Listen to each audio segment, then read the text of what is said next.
الحمد لله و الصلاة و السلام علی رسول الله. در درسی از درسهای کتاب المستطرف فی کل فن مستظرف هستیم و در بخش ببینیم که در بخش جوابهای سکوت دهنده میگوید حکایت المتکلمة بالقرآن. قال عبد الله بن المبارك رحمه الله تعالى: خرجت حاجا إلى بيت الله الحرام وزيارة قبر نبيه عليه الصلاة والسلام، فبينما أنا في بعض الطريق إذ أنا بسواد على الطريق، فتميزت ذاك فإذا هي عجوز عليها درع من صوف وخمار من صوف، فقلت: السلام عليك ورحمة الله وبركاته، فقالت: سلام قولا من رب رحيم. عبد الله بن مبارك رحمه الله تعالی که از جمله به اصطلاح تبع تابعین است و از جمله اقران امام ابو حنیفه رحمت الله علیه و محدث و از جمله کسانی است که در شأن امام ابو حنیفه رثای خوبی دارد و از امام ابو حنیفه در مقابل بعضی طاعنین دفاع کرده است. عبدالله ابن مبارک میگوید که ما قصه یک زنی را میکند که همه جوابایش میگه به قرآن بود. خرجت حاجا الى بیت الله الحرام، برآمدم به قصد حج و بیت الله حرام و زیارت قبر نبی علیه الصلاة والسلام، و در حالی که من در قسمت‌های از راه بودم ناگاه سیاهی را در راه دیدم. سراغ جستم، دیدم که یک زنی پیرزالی هست که یک چادر و به اصطلاح لفافی از پشم دارد. فقلت، گفتم که سلام خدا بر تو و رحمت خداوند و برکات خداوند. سلام برش دادم.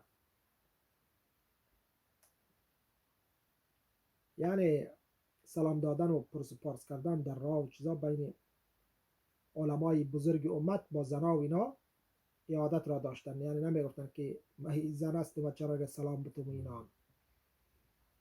فقالت، مگه در جواب گفت: سلام قولا من رب الرحیم. آیت خواند. فقلت لها: یرحمک الله ما تصنعین فی هذا المکان. گفتم خدا تو را رحمت کند، تو در اینجا چی میکنی؟ یعنی رای تنها. قالت: من یضلل الله فلا هادی له. آیت را خواند، سوره اعراف. کسی را که خداوند گمراه بکند پس هدایت کننده اون را نیست. اشاره کرد به این که من راه را گم کردم. فعلمت انها ضالة عن الطريق فقلت لها: اين تريدين. گفتم که خب کجا میخواهی بروی؟ باز در جواب یک آیت دیگر خواند. چی خواند؟ گفت: سبحان الذي اسرى بعبده ليلا من المسجد الحرام الى المسجد الاقصى. آیتی که برای اسرای پیغمبر خداست. فعلمت انها قد قضت حجها وهي تريد بيت المقدس. میگه فهمیدم که او میخواد به طرف بیت المقدس برود. حج را کرده و به طرف بیت المقدس میرود. فقلت لها: انت منذ كم في هذا الموضع. گفتم از کی تا به حال در این راه هستی؟ قالت: 3 لیال سویه. یک آیت دیگر را خواند. آیت میگه که 3 شبی پیهم. آیت سوره مریم 10. فقلت: ما ارى معك طعاما تاكلين. گفتم نمیبینم که تو طعامی هم داشته باشی که بخوری. در جواب میگه آیت 79 سوره شعراء را خواند: والذی هو یطعمنی و یسقین. اون ذاتی که من را طعام میدهد و آب میدهد. فقلت: بأي شيء فبأي شيء تتوضئين. گفتم با چی وضو میکنی خیر؟ قالت، آیت دیگر را خواند: فلم تجدوا ماء فتيمموا صعيدا طيبا. وقتی که آب نیافتین با تیمم بکنید به خاک پاک. فقلت لها: ان معي طعاما فهل لك في الاكل. گفتم ما کمی طعام دارم، میخواهی که بخوری؟ قالت: ثم اتم الصيام الى الليل. آیت را خواند. گفت روزه را تا شب تمام بکنید. آیه سوره بقره را خواند. فقلت: ليس هذا شهر رمضان. گفتم این ماه رمضان نیست. این آیت را خواند در جا و من تطوع خیرا فإن الله شاکر علیم. کسی که نفل بگیرد خداوند شاکر دانا هست، همین که روزه نفلی داره. فقلت قد ابیح لنا الافطار فی السفر. گفتم که در سفر افطار کردن مباح است، خوب هست. آیت دیگر را در جا خواند و ان تصوموا خیر لکم ان کنتم تعلمون. اگر روزه بگیرید بهتر است برای شما اگر شما میدانید. فقلت لما لا تكلميني مثل ما اكلمك. گفتم چرا اما قسمی که ما برات گپ میزنم اما تو گپ نمیزنی، یعنی آیت میخوان. قالت و ما يلفظ من قول الا لديه رقیب عتید. این آیت را در جواب خواند. هیچ سخنی نمیگوید انسان مگر اینکه یک نظارتگری شدید بالای از او هست. از او خاطر ما باید. فقلت فمن ای الناس انت. گفتم تو از کدام مردم هستی؟ قالت گفت این آیت را در جواب خواند ولا تقف ما ليس لك به علم ان السمع والبصر والفؤاد كل اولئك كان عنه مسئولا. در اون چیزی که نمیدانی استاد نشو، یعنی معنایی که یعنی چیزی که مهم نیست نپرس.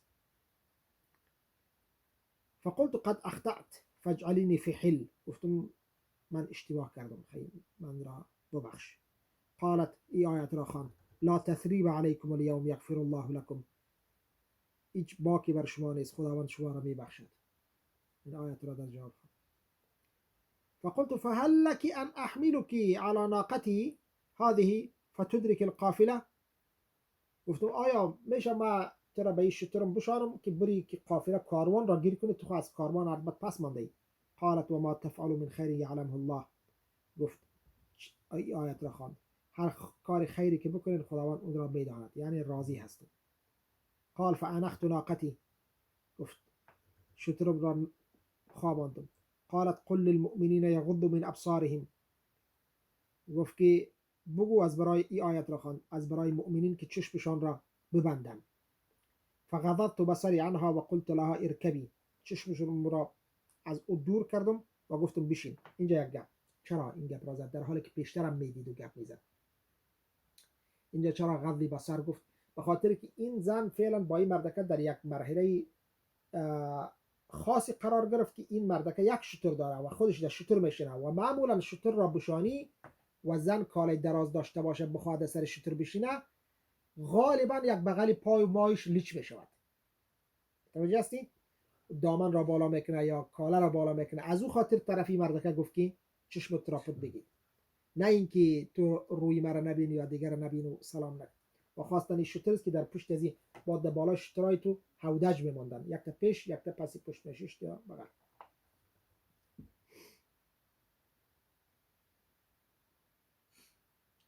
فلما ارادت ان تركب نفرت الناقه فمزقت ثيابها فقالت وما اصابكم من مصيبه فبما كسبت ايديكم. دور و دراز است این چیز پها. ذلك فضل الله یؤتیه من یشاء والله ذو الفضل. لكن به همین اندازش اکتفا میکنیم ولی یک قصه دیگری میخوانیم از جمله جواب ها. میگوید که یک یهودی برای حضرت علی بن ابی طالب گفت که ما لكم لم تلبثوا بعد نبيكم الى 15 سنه حتى تقاتلتم. فقال علي كرم الله وجهه ولما أنتم لم تجف أقدامكم من البلل حتى قلتم يا موسى اجعل لنا إلها كما لهم آلهة. یک یهودی برای حضرت علی گفت که چرا بعد از پیغمبرتان 15 سالم صبر نکردین یک دم در بابین خود جنگ کردین؟ یعنی بعد از پیغمبر خدا یک چیزی کم 2 سال حضرت ابوبکر صدیق، 10 سال حضرت عمر، 12 سال حضرت عثمان، مجموعاً جمع کنی یا 6 سال البته حضرت عثمان را بعدش گرفته. 15 سال شما صبر نکردین که جنگ کردین. این قصه 15 سال را آدم نمیفهمه به خاطر از اینکه در زمان حضرت 10 سال حضرت عمر چند میشوه؟ 2 سال حضرت ابوبکر صدیق، 10 سال حضرت عمر، 12 سال. 12 سال حضرت عثمان میشه 24 سال. 24 سال بعد جنگ خود بعد از زمان حضرت عثمان بعد حضرت علی او وقت شروع شد، پیش از اون نبود. به هر صورت گفته شما 15 سال چرا صبر نکردین که جنگ کردین؟ حضرت علی گفت که یعنی گفت شما 15 سال هم صبر کردن نتونستین؟ حضرت علی گفت که و شما چرا گفت پایتان از امو دریا برآمدین خشک نشده بود که به شرک روی آوردین؟ گفتن ای موسی برای ما هم خدا بگردان چه قسمی که مردم خدا دارن. یعنی شما از ما قدر این معنای حاضر جوابی است. حضرت علی در مقابل از یک جواب داد، نه مثل که یک تگب میزنه خود تسیکوز و یک جواب میده. و همچنین سماحت و سینه فراخی حضرت علی نشان میده که یک یهودی در مقابل حضرت علی که خلیفه است این تو حرف میزنه، چون این گپ را معمولا باید در زمان حضرت علی گفته باشه. یعنی اینقدر حضرت علی یک سماحت و همدیگر پذیری داشت. اگر آدم متواضع نمی بود در مقابل غیر مسلمان ها، حضرت علی آیا یک غیر مسلمان جرأت کرده میتونست که برش ایتو گپ بزنه؟ برای آیا در مقابل یک شاه و پادشاه دیگه می گپ زده میتونستن؟ کس نمیتونست. ولی پیش حضرت علی امی گپ زد و حضرت علی هم در مقابلش گفت چوب باشتره چی چنان، از خودش یک حاضر جوابی کرد.